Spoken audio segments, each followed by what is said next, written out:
Grandfather gifted me a plastic bat I think when I was three or four, something like that.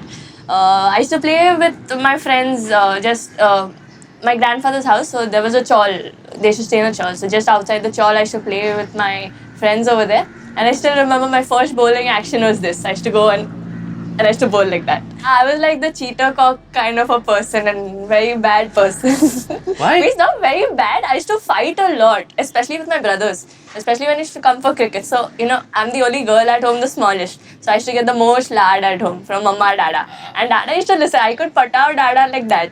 We were staying in Bhandup. There were no facilities. So we shifted from Bhandup to Bandra when I was around 7 or 8 years old. So then we have a pastor at our church. So his daughter used to play hockey. So he gave me a hockey stick. He's like, you also go play hockey with her. So that's how it all began.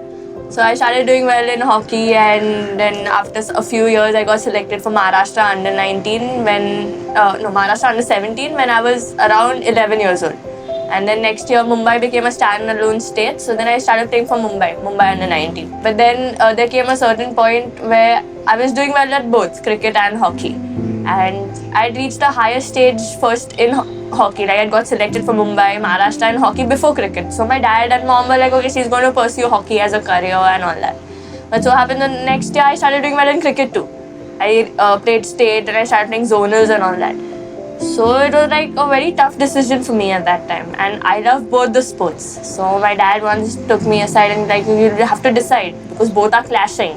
And cricket and hockey are like, two opposites. Like they are like kind of like enemies, rivals type because cricket does, a lot of money and, they get a lot of facilities which in hockey we don't get. I remember the first time I was going to Chhattisgarh.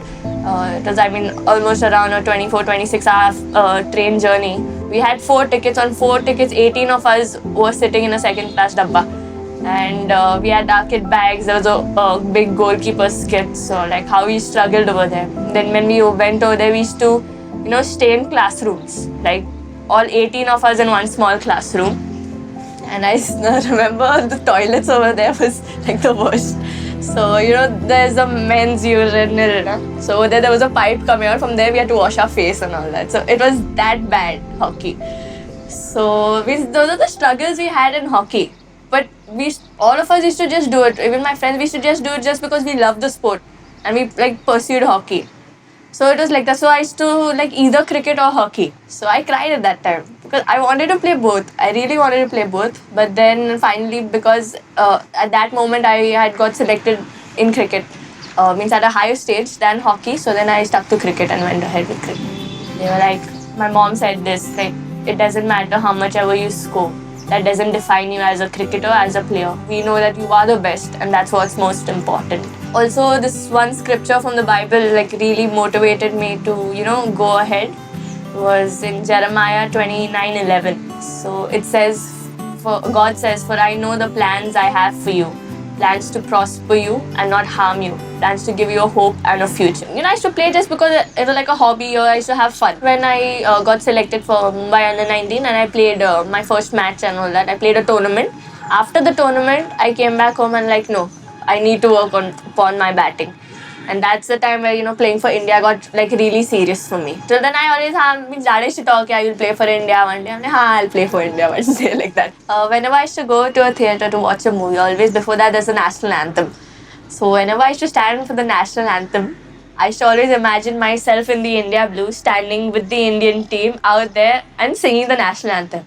God's plan was also to see a 17-year-old make a debut and play with someone who'd already played for India for 18 years. Like my dad had got a call that Jemimah has got selected for India. Tears just started rolling down his eyes. I still remember that moment.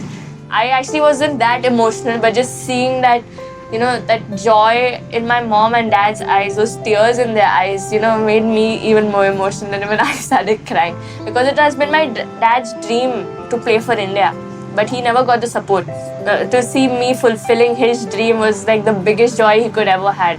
Means he would have never even imagined somewhere down the line, 15, 20 years, no, 20, 25 years later, his daughter would be playing for India. That's the biggest pride I think a father can have. And even today, I can see it in his eyes. moment in South Africa, I got my debut cap and I was out there on the field in the India jersey. Oh God, I cannot explain that moment. Like that is the biggest moment in my life. So I stood there. My dad had also come. I stood there and I literally got goosebumps over there. Because that moment I was thinking, am I in the theatre still or am I still out here in South Africa and Potchefstroom?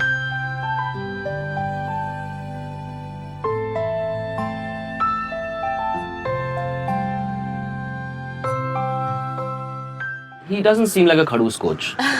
Was he? Then you've got him wrong. Why? No, my dad is, you know the Dangal story, na? Oh. Similar to that. Very similar to that. When it comes to practice, he's still very particular about practice. And yeah, I told you, na, if it wouldn't be for his persistence, like I wouldn't be here today.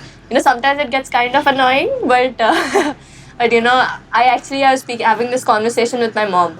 If it wasn't for my dad, you know, being like after me sitting on my head, come for practice, I wouldn't have, you know, developed my game so much or reached where I am today, like so fast.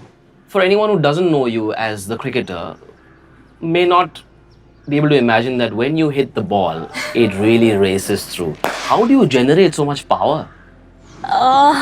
It's two things. One is fitness, and I had worked on my batting also. So I'll start with my batting first. So when I was, you know, I used to play this under 19. My second match, I think. First match I had not got batting. Second or third match I had got batting. And I had scored 81 not out in, like, I took a lot of balls, like 120 balls or something. I scored 81 not out. But I played till the end. And in that, I remember I just had one boundary. And then after that, I started working with my dad on my bat speed. Because I'm not someone who's naturally muscular, like strong or something. I started working on my bat swing and I am a timer of the ball. So I don't hit the ball too hard. So that's the reason I started developing a good bat speed, and that's how, you know, I started working on my batting. But it takes some ability and strength to hit a double hundred, to be India's youngest double centurion. My dad used to always give me these big targets, okay? Like when I just got selected, okay, 100 was the target. So after a few years, it was double 100. But that year, actually, it was a triple century,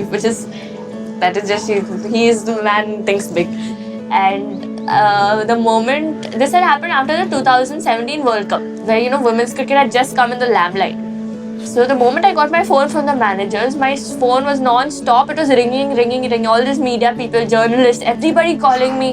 And like, no, we want to take an interview, this and that. And I was so shocked. I was like, this has never ever happened in women's cricket. Like, nobody even bothers to see a match somewhere in Maharashtra, in some corner of Maharashtra. And now I'm getting all these kind of calls.